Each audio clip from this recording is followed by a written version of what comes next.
Boa noite, irmãos. Quero cumprimentá-los com a graça e a paz do nosso Deus. Amém? Bênção. Louvado seja Deus pelo segundo dia dessa conferência, desse encontro de família. Eu quero saber se o seu Antônio de ontem está aqui hoje. Seu Antônio, o senhor veio hoje? Levanta a mão, seu Antônio. Não veio. Tem problema não. Dos que não vieram ontem e está aqui hoje, alguém chama Antônio? Levanta a mão. Não tem? Não quer? Antônio, não tem? João Antônio, veio hoje? Veio ontem. Não tem Antônio aqui hoje. Tá bom. Era o sonho de valsa que eu fiquei devendo. Vai ficar aqui, Juliano, para você. Tá bom? Meus irmãos, hoje nós vamos falar sobre comunicação de valores. Todos os pais transmitem para os filhos valores, crenças. E nós estamos nesse processo. Todo mundo aqui recebeu e vai transmitir valores e crenças.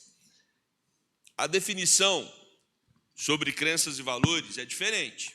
A gente vai tentar entender um pouquinho como que funciona essa diferença entre essas duas palavras. Mas antes eu quero ler com a igreja esse texto de Isaías capítulo 55, verso 6. Vamos ler juntos? Aliás, desculpe, irmãos, acho que vai até o verso 8. Deixa eu ver aqui que está ok, até o verso 8. Vamos lá, juntos. Buscai o Senhor enquanto se pode achar, invocai-o enquanto está perto. Deixe o perverso o seu caminho, o iníquo os seus pensamentos, converta-se ao Senhor. Eles deixaram para eu passar aqui, vamos ver se vai dar certo. Ele passou lá, ele ficou ansioso. Trabalha a ansiedade, vamos ver aqui aí. Agora continua, gente. Que se compadecerá dele e volte-se o nosso Deus, porque é rico em perdoar, porque os meus pensamentos não são os vossos pensamentos, nem os vossos caminhos, os meus caminhos, diz o Senhor. Amém. Vamos orar. Querido Deus, nós estamos aqui na tua casa, já louvamos o teu nome e agora queremos aprender da tua palavra. Fale ao nosso coração, Senhor. Nós precisamos sair daqui alimentados por ti mesmo. Suplicamos para que o Senhor nos ajude a entender o teu propósito nessa missão tão importante de transmitir crenças e valores para os nossos filhos. Oramos em nome de Jesus. Amém. Bênção. Tá com vocês aí. Roque Ash é um dos principais autores que trabalha sobre crenças e valores. E Roque Ash, ele vai definir valores como crenças individuais e duradouras, onde o modo específico de uma conduta ou o estado final de existência é pessoal ou socialmente preferível em relação ao modo ou estado inverso. Parece confuso, mas é simples. Roque Ash, ele vai dizer o seguinte: todos nós temos um sistema de crenças. Ele divide essas crenças em 5 etapas. Ele vai falar crenças primitivas do tipo A, crenças primitivas do tipo B, crenças derivadas, crenças que não têm grande importância. Crenças primitivas do tipo A são crenças óbvias para todo mundo. Quer ver uma crença que todo mundo aqui tem? Precisamos do ar para respirar. Alguém duvida disso? Ninguém duvida. É uma crença primitiva do tipo A. São coisas óbvias. Nós, para sobrevivermos, continuarmos vivendo, temos que nos alimentar, precisamos de água. São coisas óbvias para o mundo inteiro. Então isso é chamado de crença primitiva do tipo A. É óbvio para todo mundo. Ele vai falar também de crenças primitivas do tipo B. As crenças primitivas do tipo B são aquelas que para você, elas são imutáveis, mas para outra pessoa, ela pode não acreditar naquilo que você acredita. Por exemplo, Deus. Deus para nós é uma convicção primitiva, uma crença primitiva. Ela está enraizada no âmago do nosso sistema de crenças e valores. Mas um ateu, ele não vai concordar com você. Para ele, essa crença não é uma crença primitiva, do tipo A. E existem crenças que têm menos importâncias, né? Crenças que elas não vão interferir na questão ética. Por exemplo, você pode ter na sua mente um sistema de crenças a respeito da cidade do Rio de Janeiro, onde eu vivo há 12 anos. E aí eu chego aqui em Rio Verde ou qualquer outro lugar do mundo que não seja o Rio de Janeiro, o que geralmente eu ouço a respeito da cidade? Rio de Janeiro é violento, perigoso. Ah, como eu tinha vontade de conhecer o Rio de Janeiro, mas eu só ouço dizer que lá é muito perigoso. Eu não tenho coragem de ir. Eu vejo direto na TV tiroteio. Eu vejo direto na TV confronto entre a milícia, milícia, tráfico, polícia e milícia. E aí você cria na sua mente ela é povoada por um sistema de crenças sobre a cidade do Rio de Janeiro. E aí imagina se aquilo que está na sua cabeça fosse uma crença primitiva. Estava todo mundo no Rio morto agora, né? Você entendeu? Isso é uma crença que às vezes você tem, mas ela não corresponde à realidade total. Por quê? A cidade do Rio de Janeiro é perigosa? Sim ou não? Sim. Mas eu vou desafiar você, hoje à noite, a fazer uma pesquisa no Google, as 100 cidades mais violentas do Brasil. Vê em qual colocação que o Rio de Janeiro está.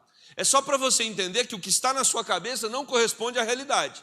Porque tem cidade no Brasil muito mais violenta do que o Rio de Janeiro, que você vai tranquilo, achando que não é violento, mas é mais do que a cidade do Rio de Janeiro. Olha que coisa.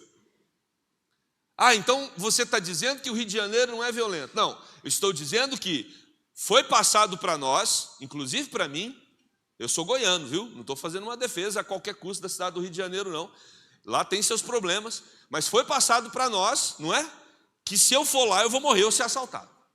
A gente tem isso, não todos, viu, gente? Eu estou dizendo que uma parcela importante, não só do Brasil, do mundo, pessoas de fora, né? Olham lá as imagens do Rio de Janeiro, ficam morrendo de vontade de vir, mas tem uma crença de que o Rio é muito perigoso. E o Rio de Janeiro, eu não digo que ele é perigoso, ele só não é para amador. É diferente, não é? Perigo é uma coisa, você só não pode ser amador. O que é amador? Amador é achar, rapaz, eu sou de Goiás, você acha que eu vou ter medo de Rio de Janeiro? Não faz isso não. Faz isso não. Não faz isso não, porque o risco é alto. Rio de Janeiro, você tem que obedecer às regras da cidade. Então, eu quero ir, eu quero conhecer. Vai, simplesmente obedeça às regras da cidade. Porque o crime no Rio realmente é organizado. Ele não quer complicar. Ele acontece em determinadas regiões. Essas regiões você não tem que ir, você não tem que entrar lá. Me manda um WhatsApp depois que eu te ajudo. Meu irmão, eu estou falando muito da minha família aqui. Depois que eu descobri que está gravado, eu sei que eu vou arrumar problema. Mas eu vou falar do outro irmão. Falei de um outro, vou falar do outro hoje. Meu irmão foi de carro. Eu falei para ele, dorme em Juiz de Fora.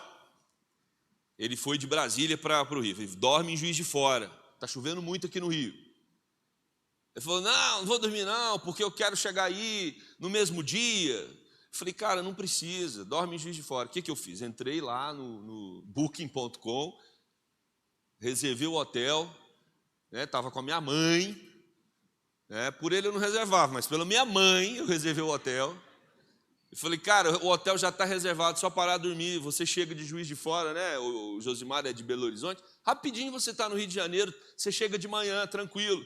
Cara, não preocupa, rapaz. Rapaz, você faz drama demais com esse Rio de Janeiro. Eu falei, cara, não faz isso. Ok, resolveu ir. O que aconteceu? Chegou numa região do Rio de Janeiro, que é uma região que quem mora no Rio de Janeiro tem medo dela. E aí, chovendo, fechou a pista. E começou a anoitecer. Ele era programado para ele chegar às 7, deu 8, deu 9, deu 10, deu 11. O que o GPS fez? Pôs para ele uma rota que ele passaria dentro de uma comunidade. Aí ele, rapaz, arrumei uma solução aqui, ó. GPS me deu uma rota que eu vou chegar aí em 40 minutos. Eu falei, manda a rota. Aí ele mandou a rota, eu falei, rapaz, não brinca. Fica quieto, dorme no carro. Mas não vai por essa rota. Então, só não pode ser amador. E aí chegou, graças a Deus, foi tudo bem, passeou. Então, As crenças que muitas vezes nós temos, elas são crenças que são transmitidas por nós, e a gente acha que determinadas coisas são do jeito, e elas têm as suas complexidades, mas elas também têm as suas soluções. O Rio de Janeiro, usando como exemplo, é uma cidade segura, numa região, ela é totalmente segura. Ela pode, eu posso ser assaltado lá? Pode, você pode ser assaltado em Rio Verde. Você pode ser assaltado em Goiânia, em Anápolis e no Rio de Janeiro, numa determinada região. Outras regiões são regiões comandadas pelo tráfico. Você não tem nada que ver lá. Você não tem que ir lá. Você vai lá para quê? Não vai, né? Deixa quieto lá. Os moradores que vivem ali, eles já sabem como é o ecossistema daquele lugar. Nós não sabemos. Eu saí de Anápolis, mudei para o Rio de Janeiro, com todo esse sistema de crença na minha cabeça. Depois que eu cheguei lá, e a região que a gente mora, eu vi que, como ela é tranquila, hoje eu tenho uma outra maneira de pensar a situação. E nós, na nossa vida, nós temos então essas mudanças de crenças. Por quê? Não são crenças primitivas, são crenças que podem mudar. Uma crença que nós temos aqui, quer ver? Olha como nós vamos ficar divididos agora. Quem ama piqui? Baixa a mão. Quem não suporta o cheiro de piqui? Baixa a mão. Viu? É uma crença, ela não é uma crença importante. Para você, piqui é tudo. E quem aqui, o cônjuge que um ama e o outro odeia? Aí, olha o conflito em casa.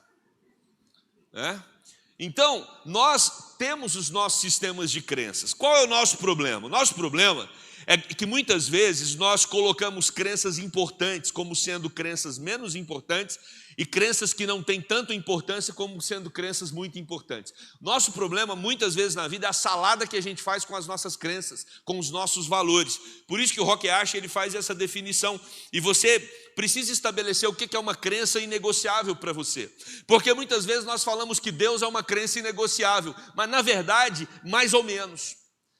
Não, Deus é tudo para mim. Mas aí quando a gente vai nas práticas, e a definição aqui, ela nos ajuda a entender isso, porque valores são como crenças individuais e duradouras, onde o modo específico de uma conduta ou estado final de existência de uma pessoa ou de uma sociedade é diferente do inverso daquilo. Então quando você fala assim, Deus é o centro da minha vida, isso só é uma crença primitiva para você quando a sua conduta condiz com aquilo que você está falando. Entendeu? Porque se Deus não é uma crença, se você não é coerente com aquilo que você diz ser sua crença, com a sua conduta, você está mostrando um furo no seu sistema de crença e de valor. Então, para um sistema de crença primitivo como a nossa fé, a gente precisa usar da coerência. Sabe qual é o problema, muitas vezes, da comunicação entre pais e filhos? A falta de coerência. Quem de nós aqui já não ouviu a frase, faça o que eu falo e não discuta o que eu faço? Eu sou seu pai, não minta. Mas aí o filho te vê mentindo. Quando você vai vender o carro, seu filho vê você falando que o carro está em perfeito estado, mas você sabe que o seu carro não está em perfeito estado. E o seu filho sabe, seu filho olha para você e fala, mas pai, o senhor acabou de ir no mecânico e ele falou que tem um problema. Aliás, o mecânico até sugeriu vender logo, porque senão o senhor ia ter que arrumar esse problema. O filho pensa. Então nós precisamos de coerência no nosso sistema de crenças e valores. Esse é o maior desafio da igreja evangélica, esse é o maior desafio da sua família, esse é o maior desafio do sistema de crenças e valores que você transmite para os seus filhos. O conteúdo dos valores é estabelecido a partir de 3 pré-requisitos. Quem fala isso não é Roque Acha mais. Quem fala isso é Schwartz, que veio depois de Roque Acha, também como uma pessoa muito importante no desenvolvimento do pensamento sobre crenças e valores. E quando ele vai definir valor, ele vai falar assim, que o valor é estabelecido a partir de 3 pré-requisitos essenciais da natureza humana. Necessidades biológicas, então nós temos um sistema de crenças para a nossa sobrevivência biológica. Necessidade de interação social, nós somos uma igreja que tem um sistema de crenças que, vou tocar num ponto aqui agora que vai ser um vespeiro. Um sistema de crenças que permeia todo mundo. Todo mundo aqui tem uma fé, não tem uma fé? Onde é o vespeiro que eu vou tocar? O vespeiro que eu vou tocar, dízimo. Todo crente sabe que tem que dar dízimo. É um sistema de crenças do crente ou não é? Sim ou não? A média no Brasil, a média nas igrejas evangélicas de dizimistas fiéis é 30%. E sabe o que é interessante? Quando você só tem 30% de membros da igreja sendo fiéis no dízimo, 70% está usufruindo do benefício e da fidelidade dos 30%. Falta de coerência. Esse templo foi construído, é bonito, aconchegante, estofado maravilhoso, projeção, tudo lindo. Todo mundo está usufruindo disso. Mas quem bancou foram os dizimistas fiéis. Sistema de crenças, coerência. Coerência na família vai reproduzir uma coerência na comunidade, uma coerência na igreja. Eu citei esse exemplo porque tem muitos outros. Pagar as contas em dia, pagar os seus impostos, ser uma pessoa honesta. Tudo isso a gente vai transmitindo para os filhos. Os filhos estão vendo, os filhos estão farejando você. Os filhos estão vendo o que você quer mostrar e o que você não quer mostrar. Os filhos estão absorvendo muito mais o que você faz do que o que você fala. O que você fala, o que você faz, fala tão alto que eu não posso ouvir o que você está dizendo. E aí, meus irmãos, Pereira, Camino e Costa fizeram um estudo e eles distanciaram um pouco da definição de valores a partir de indivíduos. E eles enfatizaram o conceito de valores nos grupos sociais.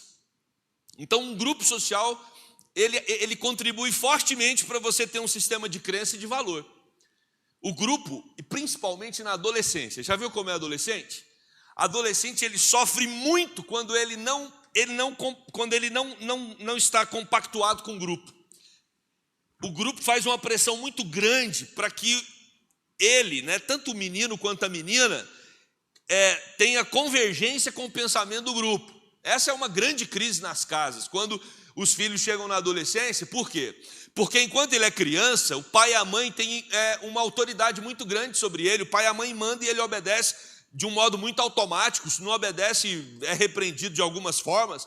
Existem mecanismos do pai e da mãe impor autoridade quando é criança. Quando é adolescente, o indivíduo está começando um novo momento onde a personalidade dele está aparecendo com mais intensidade. E o grupo, então, passa a ter um peso muito grande e influência muito grande sobre esse adolescente. E aí começa a ter o conflito, porque os pais começam a perder a autoridade sobre o adolescente, o grupo começa a ser uma autoridade muito forte sobre o adolescente, o sistema de crença e de valor do adolescente começa a ser confrontado entre aquilo que os pais passaram, entre aquilo que o grupo social está tentando impor sobre ele. Dentro dele, além dos hormônios, está tudo remexido, está tudo bagunçado. Ele então, nesse período de vida que é tão curto e tão intenso, às vezes ele entra em crises profundas, e aí ele vai ter colisão com o grupo social dele, ele vai ter colisão com os pais, e agora entrou um outro ingrediente chamado internet, realidade virtual. É uma outra faceta, que vem para poder tumultuar a mente do adolescente. E esse adolescente, então, ele começa um processo de autodescoberta cercado por tantas tensões. Por isso que eu tenho muita compaixão dos adolescentes. E Deus me colocou ao longo do meu ministério para ter um trabalho específico com adolescente. Eu amo trabalhar com adolescente. Acho que é a fase mais difícil da vida, não porque todas as fases são difíceis, mas a adolescência, principalmente quando a gente fala de igreja, é o período que eles saem da igreja, muitos deles. É o período em que você vai perder o adolescente. Igreja precisa estar atenta aos adolescentes. E eu vou dizer, adultos, vocês que já passaram da adolescência, vocês que já atravessaram esse período tão turbulento, volte para buscar os adolescentes. Toda igreja precisa ter um ministério de adolescente robusto, forte, intenso. Investir dinheiro, investir em viagens, investir em relacionamento. O adolescente precisa ter a igreja como sendo o núcleo dele. A tribo dele tem que ser os amigos da igreja. Porque nós sabemos o que ele tem de proposta aí fora. E aí, o Schwartz vai falar sobre o poder desse grupo para influenciar a vida das pessoas. Mas a família continua sendo a base principal. É a célula principal na formação e na transmissão de crenças e valores. Então, os pais, eles são agentes ativos da socialização e transmissão de valores para os filhos. Os pais são os responsáveis desse processo. Eu e você. Eles devem elaborar e transmitir as prioridades aos seus filhos. A eficácia desse processo depende da coerência, como nós já falamos, entre as posturas declaradas com as condutas efetivas. Postura declarada, aquilo que você fala, e conduta efetiva, aquilo que você faz. Coerência dos pais vai contribuir para a estabilidade e transmissão adequada de sistema de crenças e valores para os filhos. Nós temos uma responsabilidade muito grande. Muitos pais, às vezes, não entendem porque os filhos querem ser totalmente diferente deles, ou diferentes deles. Às vezes é porque você conseguiu passar coisas para os seus filhos, você acha que não conseguiu. Você acha que ele não estava vendo, mas ele viu. Ele percebeu. Né? A transmissão, irmãos, nós, às vezes, somos reducionistas, acreditando que a transmissão de crenças e valores acontece só por meio da verbalização, só por meio da comunicação oral. Você está muito enganado. Nós comunicamos de diversas formas. Quer ver uma forma que nós comunicamos? A gente fala que Deus é a prioridade da nossa vida, mas seu filho nunca te vê orando. Seu filho nunca te vê lendo a Bíblia. Você não é o responsável para chamar a família para o momento da devocional. Não estou dizendo que, não estou fazendo uma afirmação, não. Estou falando uma possibilidade. Pode ser que a gente tenha aqui hoje à noite homens e mulheres que têm procurado fazer isso com muito zelo e disciplina. Não adianta eu chegar aqui e falar e você transmitir para o seu filho que Deus é o maior valor da sua vida, se ele não vê você buscando Deus como o maior valor da vida. E aí nós temos um grande adversário. Nós temos várias crenças e valores que nós estamos transmitindo para os nossos filhos e achamos que não estamos. Achamos que está tudo bem, estamos confortáveis. A minha pesquisa na psicologia, no mestrado, foi sobre transmissão de crenças e valores materialistas dos pais aos filhos. O que são valores materialistas? A definição de valores materialistas são Richings e Dawson, eles definem, são um dos principais pesquisadores no mundo sobre crenças materialistas. Eles dizem o seguinte, presta atenção nessa definição, por favor. O materialismo eles definem os valores materialistas a partir de 3 perspectivas. A tendência de julgar o próprio sucesso e das outras pessoas utilizando as posses materiais como critério. A tendência da gente julgar a própria família e as outras pessoas a partir do recurso que a gente tem. Isso é um critério para crenças materialistas. A crença de que os bens materiais e a felicidade estão ligados. Quando você fala para o seu filho, estuda bastante para você ganhar dinheiro. Às vezes você fala mais isso para ele do que ora e lê a Bíblia. Você está passando para ele que a felicidade está no dinheiro. Crença, valor. É uma forma da gente transmitir. Terceiro lugar, a centralidade da aquisição numa vida de consumo. Consumo. Nós somos a geração que mais tem acesso a consumo. Eu tenho certeza absoluta que a maioria de nós aqui viveria tranquilamente com 20% das roupas que a gente tem.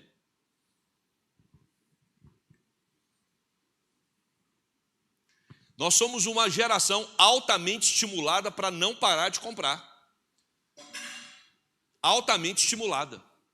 E isso pulverizou no mundo inteiro. Sabe como que pulverizou? Shopee, Amazon, Mercado Livre. Chega em qualquer lugar do mundo.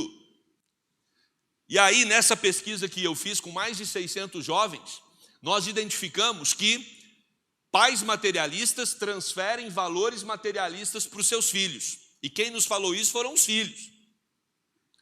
A diferença é que mudou o que significa valores materialistas ou bens materiais. A minha geração para trás, eu estou com 47 anos, a minha geração para trás, 40 e poucos anos para trás, os mais velhos, entendem como valor materialista o quê? Uma casa, tem que ter casa própria. Gente que não tem casa própria não atingiu a maturidade, não chegou na vida no sucesso. Um bom carro na garagem, eletrodomésticos de ponta, bens duráveis. Essa é a marca do materialismo das nossas gerações. Aqui em Rio Verde, provavelmente uma fazenda, o tamanho da fazenda, tamanho da plantação, a quantidade de cabeça de vaca, tudo isso é moeda para o indivíduo dizer: sou um cara bem sucedido, não é? Certamente. Os jovens, e aí não importa, de Rio Verde também está dentro. Eu não vou fazer a pesquisa aqui, né? Mas assim, se você falar para um jovem hoje aqui de Rio Verde, um jovem 18 anos, 20 anos, você prefere, se eu te der 20 mil, você quer comprar um carro de 20 mil, ou você prefere investir 20 mil em tecnologia? Um computador de ponta, uma máquina para ele jogar de ponta, o que você acha que ele vai preferir? Computador. Uber agora? Para que eu vou ter carro? Eu vendi meu carro, gente. Eu, que sou da geração passada, vendi meu carro no Rio de Janeiro. Essa foi uma quebra de crença e valor que eu tive que ter. Quando eu estava em Anápolis, eu falava assim: caramba, em Anápolis eu ando 2.000 quilômetros de carro por mês. Lá no Rio de Janeiro, que é uma metrópole, imagina, tanto que eu vou ter que usar carro mais. Aí eu fui pastorear uma igreja que tudo se resolve no bairro. Tudo eu resolvo a pé. Eu levo minha filha para a escola a pé, eu vou no mercado a pé, vou no banco a pé, o shopping é do lado da minha casa, eu vou a pé, tudo é a pé. Aí quando eu preciso ir um pouquinho mais longe, tem Uber. Aí quando eu preciso fazer uma viagem, tem uma Localiza também do lado da minha casa. Vendi o carro. Ou seja, quando a gente pensa numa cidade do tamanho do Rio de Janeiro, você fala: vou usar muito carro. Olha a crença, o tanto que ela foi quebrada. Aí eu não tenho carro. E estou tranquilo e estou feliz. E eu tenho colega da minha idade que fala: você está maluco, você está andando para trás? Como você não tem carro? Você tinha que ter comprado um carro mais novo, melhor. Não tinha. Então nós temos sistemas de crenças materialistas que norteiam a sociedade. Me norteia você. E nós temos que tomar cuidado, porque nós estamos transmitindo isso para os nossos filhos. Quando você, mulher, vai e compra aquele... Eu falei mulher por quê? Vai e compra aquele tanto de sacola de roupa, chega em casa, você acha que seus filhos não estão vendo? Seu marido fica dando aquela de humilde até o dia de trocar de carro. Não, eu não preciso de roupa não, Preciso não gasta 50, 100 mil numa tacada. Não é assim? Por quê? Porque essas coisas nos fazem acreditar: rapaz, eu trabalhei muito, você está falando essas coisas aí, mas você não sabe o tanto que eu ralei para ter o que eu tenho. Você colocou isso como sistema de crença e valor primitivo, tipo A para você. Você se acha mais importante. Eu até falei isso num podcast recentemente lá na igreja. Eu estava lá no Leblon, e aí passou um Camaro. E o Flanelinha, tinha um Flanelinha, né, vigiando o carro. Flanelinha falou assim: rapaz, mas um dia ainda vou ter uma máquina dessa. Aí eu virei para o Flanelinha e falei assim: você quer uma máquina dessa para quê? Ele falou: rapaz, eu com um Camaro, todo mundo vai olhar. Aí eu falei: vai olhar para você ou para o carro? Aí ele falou: não, para o carro. Eu falei: então o pessoal não quer saber de você, vai querer saber do carro. E se eles querem saber do carro, não importa se é você ou outro que está dirigindo. Aí ele parou e falou assim: ué, é mesmo, né? Aí eu falei: você viu o motorista? Ele falou: não, mas o motorista tem certeza que você olhou e ficou invejando não, né? Ficou impressionado com o carro dele. Mas você não ficou impressionado com ele, você ficou impressionado com o carro. Irmãos, na psicologia, sabe o que é isso? Vazio existencial. Você é tão fraco que você precisa de um carro para fazer as pessoas olhar para você. Você é tão vazio que as pessoas você precisa chamar atenção com outros recursos externos. Meu amigo, se você tem o que tem e as pessoas estão olhando para você pelo que tem, elas não estão olhando para você, elas estão olhando para o que você tem. Então, isso é a mesma coisa com etiqueta, com marca de roupa. Não tem problema não, viu, gente? Quem tem carro bom continua tendo, para a glória de Deus. Se Deus te deu condição, não tem problema você ter.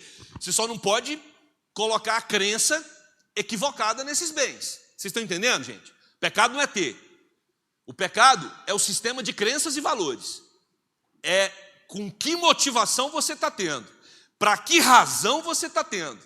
Porque às vezes seu carro é tão bom, tão novo, tão maravilhoso, que não pode ser nem usado nas coisas da igreja, porque senão os crentes surgem.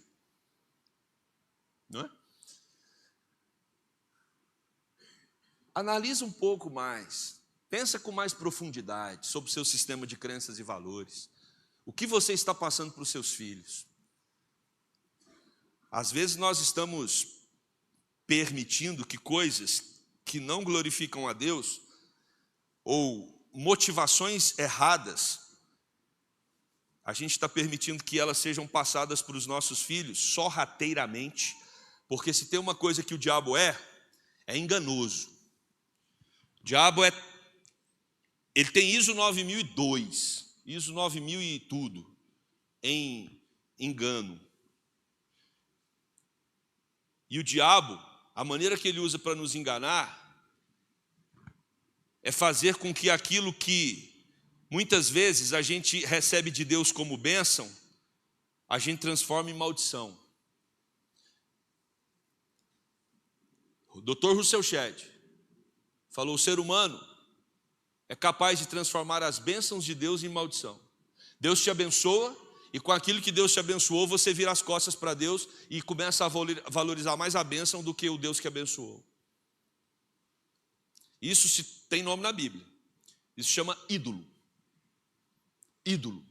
Muitas bênçãos que Deus tem nos dado têm se tornado ídolos. Até os nossos filhos correm o risco de serem ídolos na nossa vida. Por isso que Jesus vai dizer: nós temos que amar a Deus sobre todas as coisas, mais do que os bens materiais, mais do que os nossos filhos, mais do que qualquer outra coisa. Se nós não amarmos a Deus acima de tudo, nós não somos dignos dele. Não é isso que Jesus diz?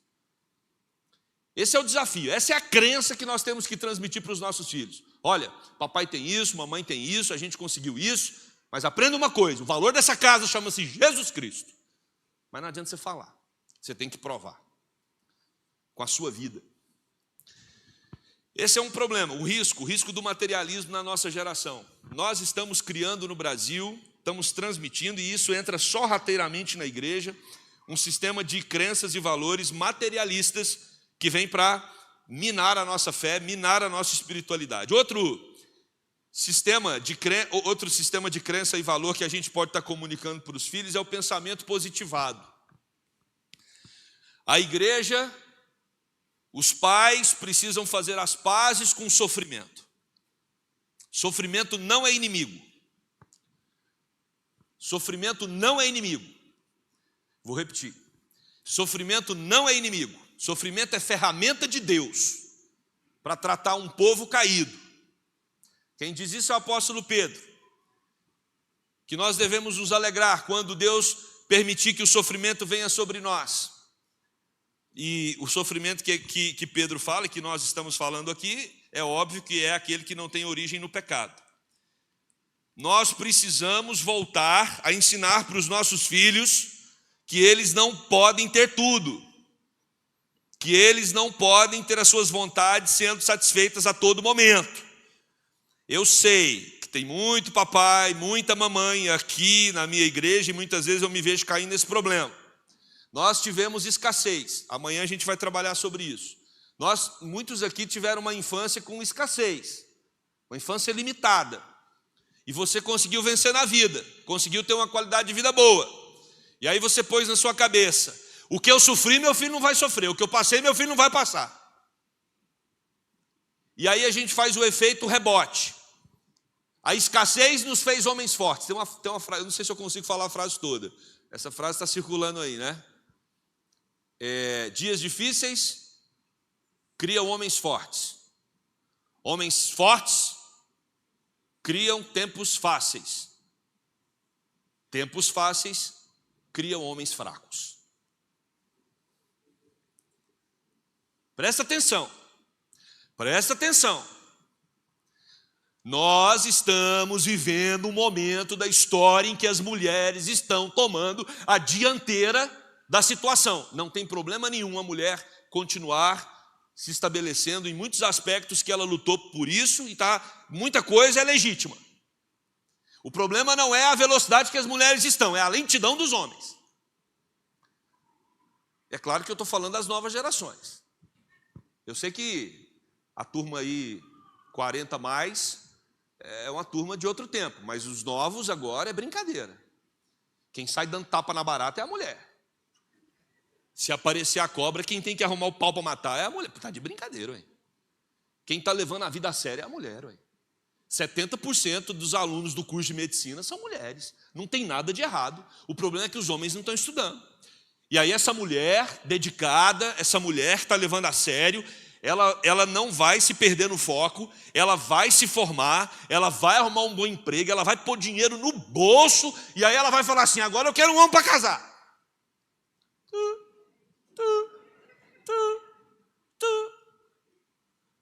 E aí vai no gabinete pastoral chorar. Pastor, eu quero casar. Eu já estou com 32 anos. E eu vou ter que ser mãe, eu não tenho nenhum marido, namorado ainda. Aí você fecha o olho assim e pensa nos homens da igreja e fala, gente, o que eu faço?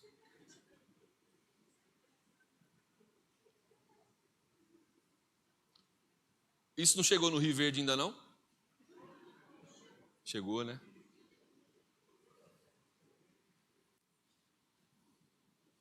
Está mais complicado do que a gente pensa. Sistema de crenças e valores. Movimento feminista, vamos trabalhar ele aqui, daqui um pouquinho. Abençoou muito as mulheres, mas também veio com muito efeito colateral. Tem muito problema nesse pacote aí. Pensamento positivado é você ficar vendendo para o seu filho que a vida dele vai ser um sucesso. A gente não tem que vender para filho que a vida dele vai ser um sucesso. Nós não treinamos os nossos filhos para ter sucesso na vida, apesar do Pablo Marçal defender com unhas e dentes isso. Nós treinamos os nossos filhos para que eles amem a Jesus sobre todas as coisas. Nós treinamos os nossos filhos para que eles estejam focados nos valores eternos como nós. Ah, mas nós não estamos tanto assim. Seu filho olha para você e vê você emocionado com a possibilidade de Jesus voltar amanhã? Isso é uma coisa que empolga a sua casa? Ou o que empolga a sua casa é trocar o PlayStation? O que empolga a sua casa são outras coisas que estão muito distantes daquilo que é essencial no Evangelho. O que está empolgando a sua casa? É vir para a igreja? O que está empolgando a sua casa? É o momento do culto devocional? O que empolga a sua casa? O que traz alegria para a sua casa? É ir para o shopping ou é ir para a reunião do grupo pequeno? Desafios da nossa fé para o nosso tempo. Sistemas de crenças e valores que estão minando o objetivo central de sermos luz do mundo. Pensamento positivado é tentar viver o triunfalismo aqui. Nós queremos a nossa teologia não tem nada a ver com a teologia da prosperidade. A teologia da prosperidade prega que o crente não pode ficar doente e tem que ser rico.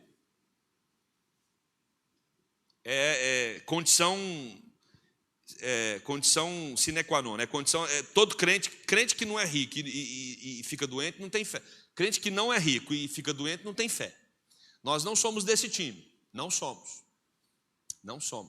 Mas que a gente está tentando construir os nossos céuzinhos aqui na terra. Nós não. Os nossos palácios. Cada vez mais eu vejo os nossos crentes satisfeitos com as casas dos seus sonhos aqui no mundo, com os apartamentos dos seus sonhos, com a possibilidade de dizer, olha onde nós chegamos. Nós somos um povo de guerra, gente. Pastor, é pecado ter essas coisas? Vou dizer mais uma vez, não é pecado.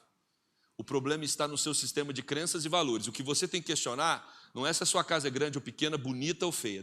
A pergunta não é essa. A pergunta é, o que motivou tudo isso? Qual é o sistema de crença e valor que está por detrás disso?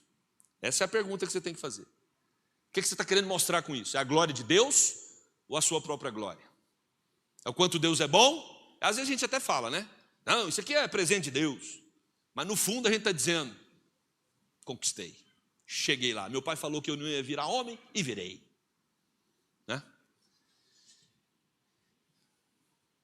Tá tudo bem, gente? É por aí mesmo ou não? É melhor eu mudar o rumo da prosa? Não vou mudar não, vamos continuar. Eu vou embora mesmo amanhã. Juliano que se vira aí depois. Virtualização da realidade. A gente vai tratar disso também, acho que amanhã. quando eu falar sobre dopamina. Virtualização da realidade. A gente está com uma conversa de que celular é coisa das novas gerações. Ah, mas essa nova geração não larga o celular. Essa nova geração é no celular toda hora, é só jogo, é só Instagram, TikTok. Irmãos, vamos parar de hipocrisia. Gente de 90 anos não larga o celular. É uma epidemia que não está restrita a uma faixa etária. A mãe e o pai ficam felizes que o filho está enfurnado no jogo, porque ele pode ficar lá no Instagram, pode ficar lá nos joguinhos que ele gosta, pode ficar vendo lá as coisas. A gente está colocando que é só coisa legal que vê, né? Está tudo certo. Está todo mundo virtualizado. Virou uma praga nas casas. As pessoas não conseguem mais se relacionar. Não tem mais papo, não tem mais assunto, não tem mais conversa, não tem mais diversão, não tem mais brincadeira, não tem mais jogos, não tem mais correr, não tem mais bola, não tem mais nada. E nós estamos gostando do jogo. Os pais estão gostando do jogo. Não todos, pelo amor de Deus, irmãos. Em nome de Jesus, não generalize o que eu falo aqui. Eu não estou falando que você é assim, eu estou falando que é uma tendência do nosso tempo. E essa tendência tem entrado dentro da igreja. Agora, se está incomodando você, se você consegue pegar o que eu estou falando e está tendo conexão com a sua vida, glória a Deus. É o convite de Deus para você tratar isso. Mas uma outra comunicação de crenças e valores é a virtualização generalizada. Isso está deprimindo as pessoas, porque a internet ela é positivada, ela só passa coisas boas, ela só mostra coisas interessantes, e a gente vai assimilando isso, vai assimilando o sucesso do outro que postou, e só posta sucesso, só posta festa, só posta alegria, é sempre sorriso, é tudo bem, é tudo maravilhoso, é tudo mostrando progresso financeiro, mostrando progresso na vida, é gente bonita, corpo definido, tudo bonito, tudo maravilhoso, só eu sou gordo, caramba. Não é? Só eu sou feio, só eu sou baixo, só eu sou assim, eu sou assado. Olha tanto que esse povo é bonito na internet. Tudo deprimido, tudo doente. Vamos sair, gente, vamos embora, volta para a realidade. Tem um mundo aqui. Feminismo, já toquei um pouco nesse assunto. Revolução feminista trouxe, a mulher era oprimida em gerações anteriores. Isso é um fato histórico. Não tem como negar isso. O homem se impunha de uma maneira, era um machismo descontrolado. Os dois estão errados. Machismo e feminino são dois extremos. A Bíblia nos dá o parâmetro para a relação conjugal. A relação conjugal, o parâmetro é Cristo. É Cristo. Nós precisamos de homens que sejam servos sofredores, assim como Cristo. Nós precisamos de mulheres que entendam que os seus maridos são homens de Deus. Mas esses maridos precisam ser homens de Deus. Não adianta você querer convencer que você é o homem da casa se a sua mulher não vê piedade nesse homem. Não vê esse homem quebrantado diante de Deus. Você quer impor, muitas vezes. Ou a mulher agora também está querendo impor, por meio de uma filosofia mundana, de valores que não são os valores de Deus. Esse jogo é pesado, adoece, e geralmente termina em divórcio. Não é difícil entender. O nosso Cristo terminou na cruz. Os maridos precisam terminar na cruz. E as mulheres também. Importa que ele cresça e o casal diminua. Um dia a gente vai conversar com os homens dessa igreja. Um dia, reverendo. Me chama para não complicar para você. Para mim, o maior desajuste da sociedade, falo tranquilamente, como pastor e como psicólogo. O maior desajuste da sociedade está no homem não exercer o seu papel. Nós estamos tranquilos, terceirizando para as nossas esposas o que é papel nosso. E isso vai ter efeito colateral. Isso vai ter efeito colateral, já está tendo. Por isso nós, como homens, precisamos repensar o nosso papel à luz de Cristo. Falei sobre isso no encontro de homens da igreja da Gávea. Nós homens temos Cristo como referência. Cordeiro e leão. Cordeiro e leão. Precisamos ser cordeiros e sacrificar a nossa vida em prol das nossas esposas, mas a gente tem que ser leão para defendê-las. A sua esposa precisa ter você como pastor dela. Ela precisa olhar para você e falar assim: meu marido, você é o meu pastor, eu vou escancarar minha alma, me ajuda. Ajuda nos meus problemas, nos meus dilemas, nas minhas frustrações, nas minhas fragilidades. Me ajuda, meu marido. Crenças e valores. Você é o homem que está fundamentado no seu sistema de crenças e valores. O homem que você é hoje, ele foi construído historicamente por meio de um sistema de crenças e valores. Você é o resultado desse sistema. Agora, você precisa pegar esse sistema e confrontar ele com o Evangelho. Mas vamos para frente que tem mais 2 temas. Revolução juvenil. Nós vivemos uma geração que brigou com a velhice. Está de mal da velhice. Impressionante. Ninguém quer ficar velho. Se estica todo. Se estica todo. Agora tem harmonização. Não vou falar muito, deixa eu recuar aqui. Qual o problema com a velhice? Qual o problema de deixar a coisa acontecer naturalmente? Ah, pastor, é pecado fazer botox? Não estou falando isso. A minha preocupação é a motivação para você fazer botox. Eu sempre vou voltar no seu sistema de crenças e valores. Não é fazer, é por que fazer. Não tem problema nenhum. Tem problema nenhum. Mas Pedro vai falar que a mulher seja mais preocupada com o adorno interno do que externo. Tem problema. Você se arrumar como mulher e, né, fazer tudo que você achar que deve. E homem também, né? Porque agora, né? O homem está nessa também. Tem problema. A minha pergunta é se a preocupação com a sua realidade interna e espiritual está correspondendo à sua preocupação com o estético. Ou é só estético? Né? O desafio é pessoas que se preocupam com a estética se preocuparem muito mais com a vida de piedade e de humilhação diante de Deus. Revolução juvenil. Vamos ter calma, gente. Nós vamos envelhecer. Tá? Nós estamos indo. Hein? A gente está passando, vai passar. Não vai ficar para a próxima geração, não. Nós somos uma geração muito preocupada com a estética. Muito, está demais. Está demais. Tá? Eu não falei uma coisa no materialismo que eu vou voltar e vou aproveitar para falar da estética. O Bauman, não sei quantos já leram Bauman. Bauman é um dos maiores sociólogos do nosso tempo. Zygmunt Bauman, polonês, morreu agora, recentemente.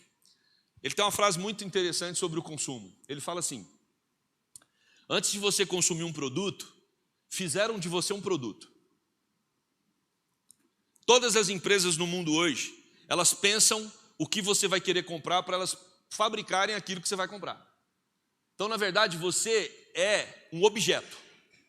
Você é um objeto estudado, e aí a indústria, ela fabrica aquilo que vai despertar em você o desejo de consumir. Então ela faz de você um produto para você adquirir o produto dela. Você está sendo usado por um sistema. Está sendo usado. A estética é a mesma coisa. Existe um mercado dizendo que você tem que entrar nesse redemoinho da estética. Uma pressão social para isso. Crenças e valores do nosso tempo. E tem muito crente se curvando diante disso. Ah, pastor, não pode. Vou voltar a falar. Não é problema. Eu nunca disciplinei membro na minha igreja por causa disso e não tem problema nenhum você fazer isso. O problema é outro, é mais profundo. São os valores internos do coração. E por último, vivemos um tempo de revolução sexual, que começou junto ali com todas as revoluções, tecnológica, feminina, revolução juvenil, a revolução sexual. Está uma coisa louca.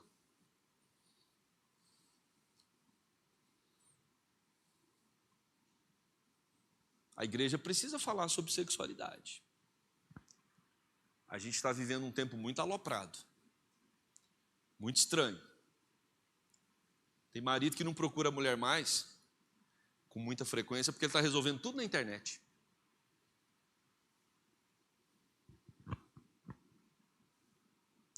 Não precisa mais. Talvez o que ele não saiba é que a mulher dele também está fazendo a mesma coisa.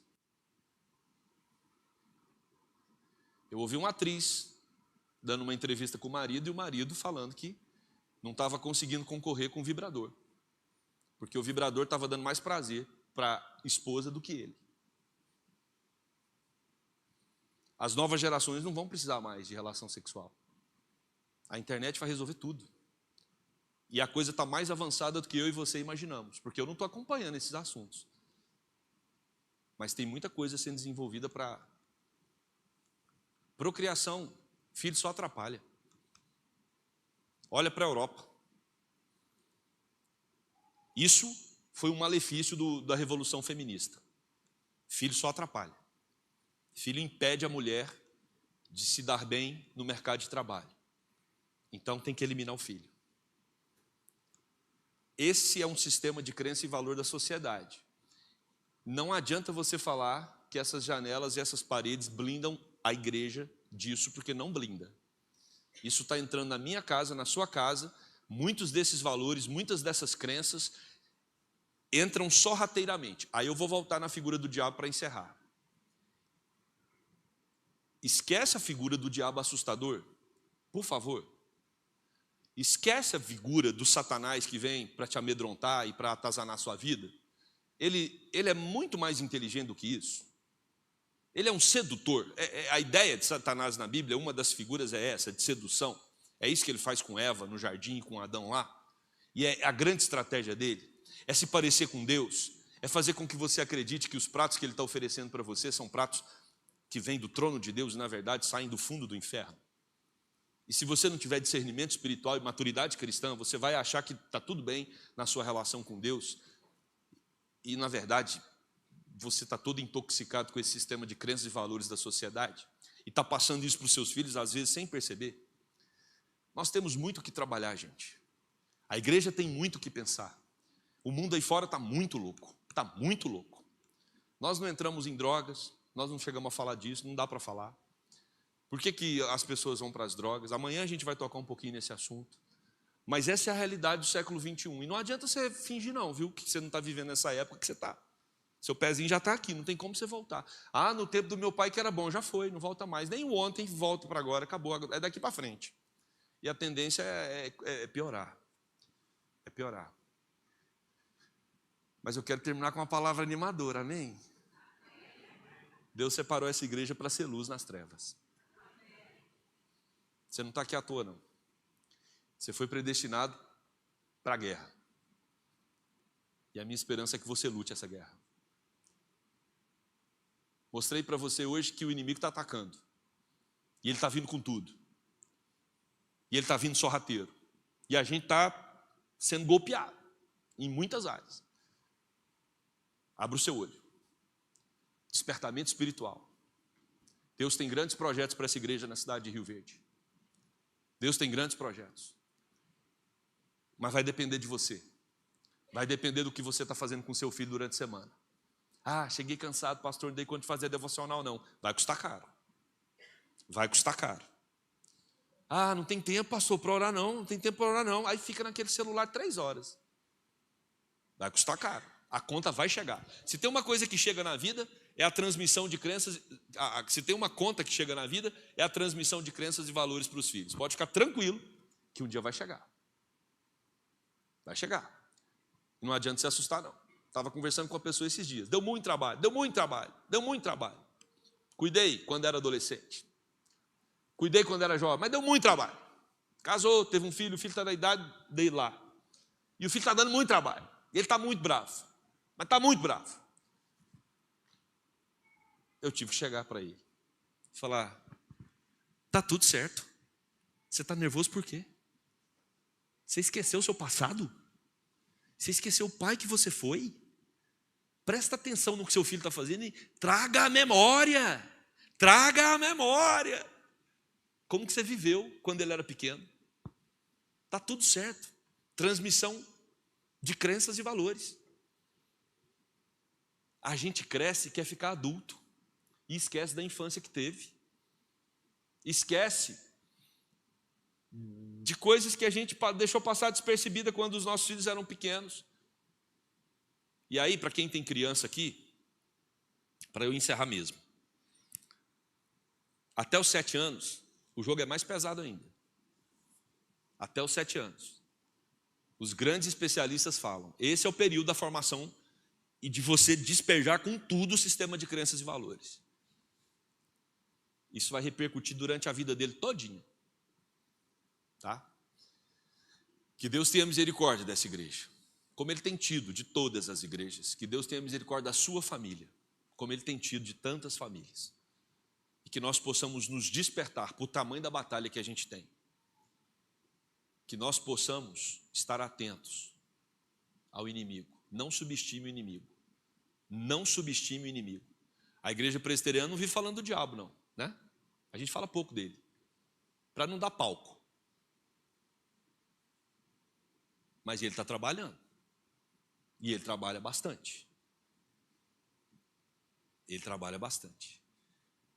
Mas que o nosso Deus, o leão da tribo de Judá, proteja a nossa casa. Amém? Vamos orar. Querido Deus, tenha misericórdia das nossas famílias. Sem o Senhor nós não vamos vencer. Sem o poder do Espírito Santo do Senhor, nós não teremos condições de avançar nessa batalha. Muitas ameaças entram pelas frestas da nossa casa, Pai. E esse ecossistema social, esses valores, essas crenças acabam, de alguma forma, de maneira sorrateira, entrando nos nossos corações e sendo transmitida para os nossos filhos. Oh Deus, não deixa a gente ficar com o olho fechado diante disso, não. Não deixa, Senhor, não deixa, abra os nossos olhos espirituais para entendermos o risco que nós estamos no nosso casamento, o risco que nós estamos correndo com a nossa relação com os nossos filhos. Tem misericórdia, Deus. Ajuda-nos a valorizar aquilo que tem que estar em primeiro lugar na nossa casa, que é o amor ao Senhor sobre todas as coisas. Não nos deixe amar o dinheiro mais do que as outras coisas. Não nos deixe amar, Deus, o consumo mais do que as outras coisas. Não nos deixe amar a estética mais do que as outras coisas. Não nos deixe amar o sucesso mais do que as outras coisas. Não nos deixe amar, Deus, nada além de Ti. Que o Senhor seja o amado do nosso lar, o amado da nossa casa, acima de tudo e de todas as coisas. Tenha misericórdia, Pai, em nome de Jesus, amém. Reverendo, ou é Josimar? É Josimar.